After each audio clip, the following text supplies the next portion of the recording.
You can follow their antibody response as well with Western blots. I'd say he's absolutely wrong. It has a complete usefulness. You don't need a Western blot. And it's become a dogma in HIV research that you need one ELISA followed by a Western. You don't. You need two different kinds of ELISAs made in two different formats. Would you ever want to confirm somebody is positive using just ELISAs? No, never. It's against the rules. It's against the recommendations. It's a turbulent sea of argument about how can we use this test? When can we use this test? Why does this test have no standard? We have a group now of about 40 patients that have no detectable virus in their body, but they're not being treated. So the first question is, are they really infected? So the Western blots can have false positives? No, the Western blot was negative too. But they were told they were positive by a lab, yes, that misread the Western blot. Heavyweight champion Tommy Morrison tested positive in 1996. 11 years later, in 2007, he tested negative multiple times, allowing him to return to the ring. There's constant discussion in the community of people who do diagnostic testing and the blood bankers about how to read these tests. When you're looking at this Western blot, how do you determine what is a positive? You need a certain number of bands being present. It depends a little bit on the producer of the test. It depends on the manufacturer. Is there different criteria for what might be a positive? Yeah, there are different criteria from the manufacturer. Thank you for the word. And also there are guidelines from the WHO and UNAIDS. Well, HIV infection is diagnosed with rather now routine laboratory tests, which, for which there are criteria for diagnosis established by the manufacturer, FDA. Claudia showed me the package insert that comes with the Western blot. It contains 8 different sets of criteria for diagnosing HIV infection. Because of the different criteria that apply in different countries, you can test HIV positive in one country and be given an AIDS diagnosis as a result of that, whereas in another country you won't test HIV positive and you won't be given an AIDS diagnosis. It's ludicrous that you can be positive in one country and not positive in another. Theoretically, I could be diagnosed with AIDS in the United States, but if I take 3 steps to my right, I wouldn't be diagnosed with AIDS, or I would lose my AIDS diagnosis when I crossed the border. In 1992, I was encouraged by a doctor to take what's called an HIV test as a matter of social responsibility. And I was shocked and devastated and horrified when the results came back positive. It was one of those moments that everyone fears their whole life. A week later, I take the same test to an AIDS specialist. He looks and says, "This isn't a positive test. I don't know what this test means." Since a false positive looks like a true positive, how can you ever distinguish whether it's truly a positive or a negative? Well, that's a great question. It's going to be very hard to determine a false positive. So I take the test again, and this time my results come back marked from the lab, indeterminate.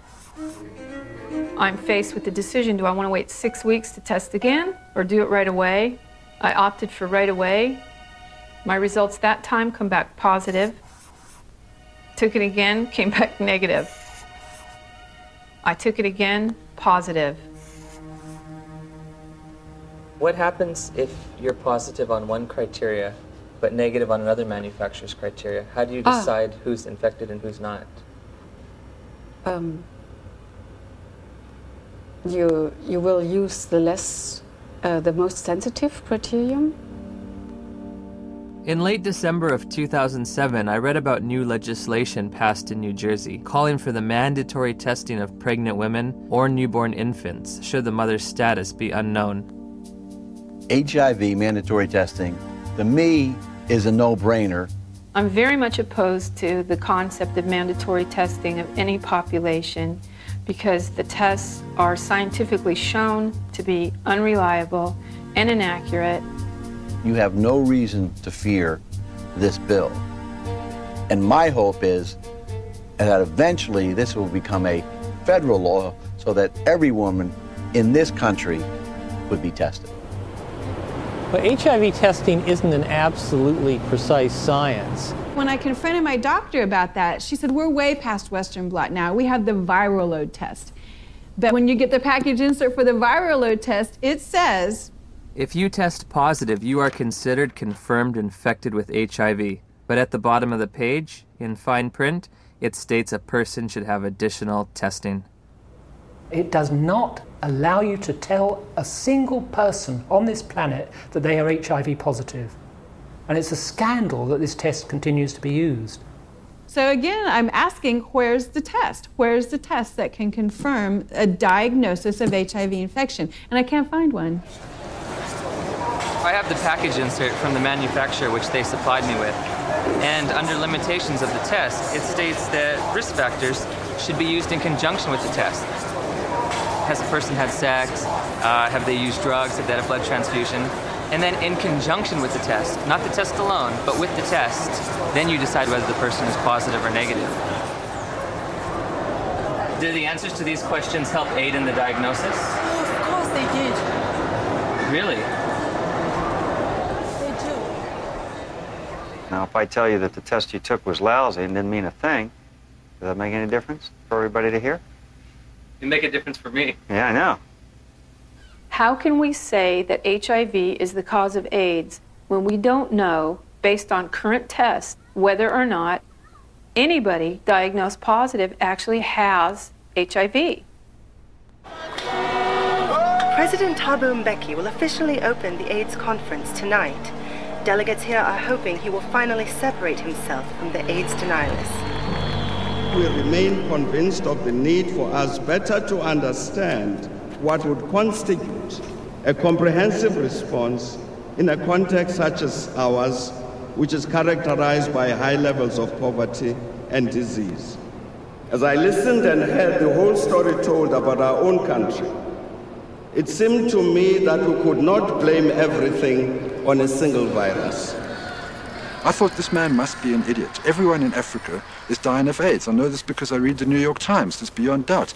Rion Milan was hired by Rolling Stone to investigate and debunk President Mbeki's misguided ideas. Where to begin? The numbers.